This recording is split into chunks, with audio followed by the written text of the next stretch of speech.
Hello friends, beauty of nature YouTube channel में आप सभी का स्वागत है। आज का जो मेरा टॉपिक है वो है एप्पल फ्रूट थिनिंग के ऊपर, कि हमें क्यों फ्रूट थिनिंग करनी चाहिए और इसके क्या रिज़ल्ट रहते हैं और टाइमिंग कौन सी सबसे सही रहती है फ्रूट थिनिंग की। तो सबसे पहले तो मैं आप सभी को बता दूं कि फ्रूट थिनिंग आप सभी को मालूम ही है कि अगर आपने क्वालिटी फ्रूट बनाना है जिसमें कि साइज़ अच्छा हो, कलर अच्छा हो, तो मोस्ट ये दो चीज़ें आपकी बेहतर होती है फ्रूट थिनिंग से। तो करनी किस तरह से, करने का तरीका सिंपल है।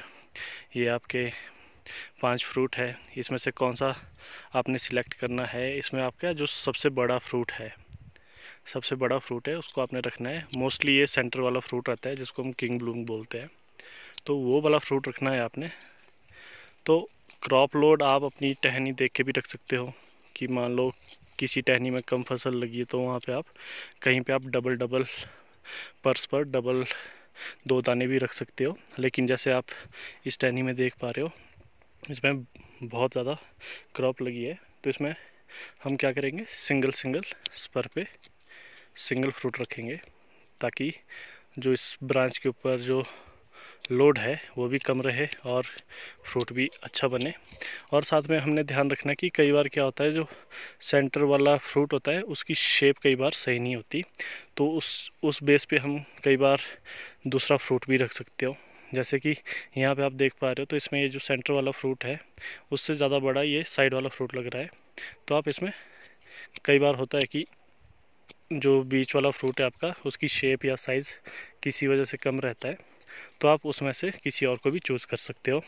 या कई बार होता है कि कोई डिफेक्टेड या किसी कीड़े ने इंसेक्ट ने खा लिया हो, तो उस बेस पे भी आप किसी और फ्रूट को सिलेक्ट कर सकते हो। जैसे कि यहाँ इस टहनी में अगर देख पा रहे हो, तो जो ये वाला फ्रूट है वो सबसे अच्छा दिख रहा है इन चारों में से, तो आप इनको रिमूव करके ये वाला रख सकते हो। यहाँ पे भी सेम है, ये बीच वाले में देखो यहाँ पे इंसेक्ट ने खा रखा है थोड़ा सा ऊपर से, अगर देख पा रहे हो आप, तो इसको आप हटा के किसी और फ्रूट को आप उसकी जगह रिप्लेस कर सकते हो। तो इस तरह से आपने जो थिनिंग देनी है, वो ज़रूरी नहीं है कि आपने हर बीमा में एक फ्रूट रखना है, आप एक बीमा छोड़ के भी रख सकते हो। अगर आपके सभी स्पर्स में क्रॉप लगी है, मान लो जैसे कि यहाँ से यहाँ तक है, आपके सारे स्पर्स में फ्लावरिंग और फ्रूट लगा है, तो आप उसमें क्या कर सकते हो, नेक्स्ट ईयर के लिए भी स्पर बचा के रख सकते हो। उसमें आप एक बीमा को छोड़ के, जैसे मान लो मैं यहाँ पे एक फ्रूट रखूँगा, इसको मैं यहाँ पे 0 कर दूँगा, यहाँ पे एक रखूँगा, फिर मैं इसको 0 कर दूँगा, फिर मैं एक यहाँ पे रखूँगा। हम इस तरह से भी इससे कर सकते हैं। इससे क्या होगा कि नेक्स्ट ईयर के लिए जो आपकी फसल आने के चांसेस है वो ख़त्म नहीं होंगे, क्योंकि अगर आप हर स्पर में आप फ्रूट ले लोगे तो नेक्स्ट ईयर के लिए जो फ्रूट लगने के चांसेस है वो कम हो सकते हैं।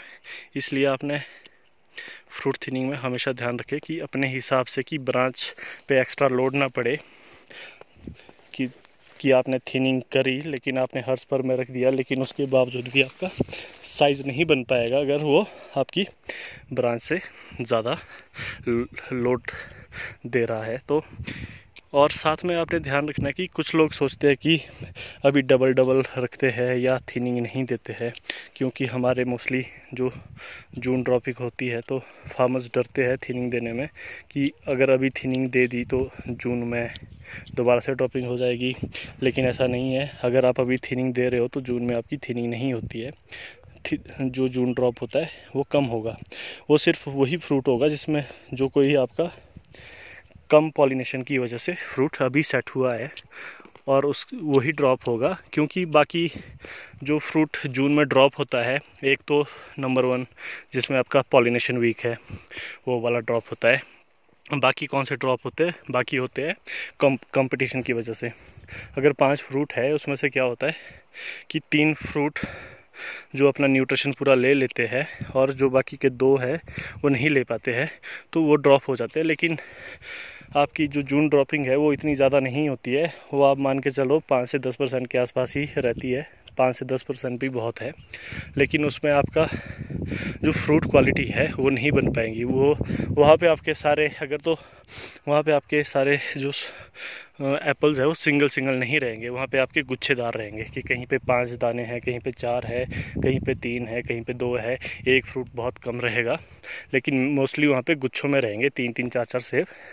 तो आपने जून ड्रॉप से नहीं डरना है। जो जून ड्रॉपिंग आपकी जो होनी है वो बहुत कम होगी। अगर आप थिनिंग दे रहे हो तब बहुत 1-2% मान के चलिए, जिसमें कि आपका पॉलिनेशन वीक है, तभी वो आपका ड्रॉप होएगा। अदरवाइज़ उसके ड्रॉप होने के चांसेस नहीं है, क्योंकि उसको प्रॉपर न्यूट्रिशन मिल रहा है।